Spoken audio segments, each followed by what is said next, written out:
Ajal galuk naçan ataylay xuruz, İblis qeda piyala guaz kukluz, Kümek ya Rabbi naçaz haçavuz, Virahimar bul ya ilahi. Dide buba vaqst xatsuk daqilik, Qibla dal el qurna etsik davilik, Xurin vaxruş qeda ağ kürsna gilik, Ekhir sayuq ham yahici ilahi.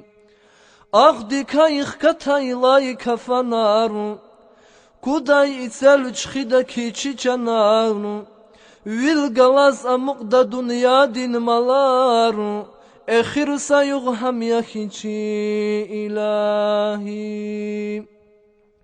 Mahfeda vaz iti gaylay hasaruda, İmam velik qazna ida ferz ada, Mu'minar elqena qazda harpata, Başlamış ida Yasin ya ilahi.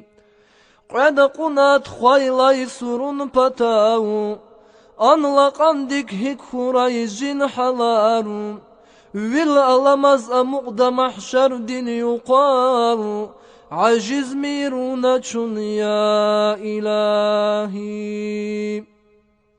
Sualar izmun karni kir ataylay, Kelima şahadat nirik el tataylay, Sayun kurmajral diçi çanar gataylay, Jihal uçkuyhan yokuz ya ilahi. Cehennemde akayna vadak araru, Feyvaldi akay jadadak araru, Ya Rabbi vakaykan yasa çaram, Jigunahar afayana ilahi. Gunahri kay qadna devletu, Vixyalar xarjesta xuy, Rek alatna kwakna cennetu, Vaz cehennem parjesta xuy.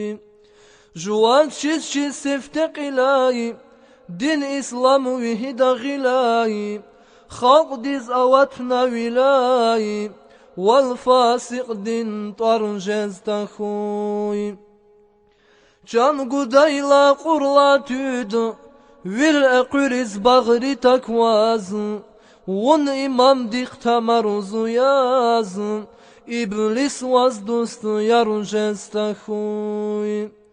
Dünya dikhumudna para, Küz avnaç juvaz çara, Ebedi qalmiç isuram, Surni laqan darjesta xuy.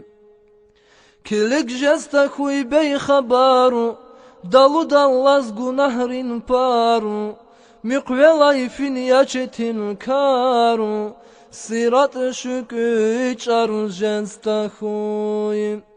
Zaqum türla zeher dindadu, Adlay tqül zat jedaçmadu, Hararet yazgan khaylamadu, Hamim qaz bizar jesta xuy.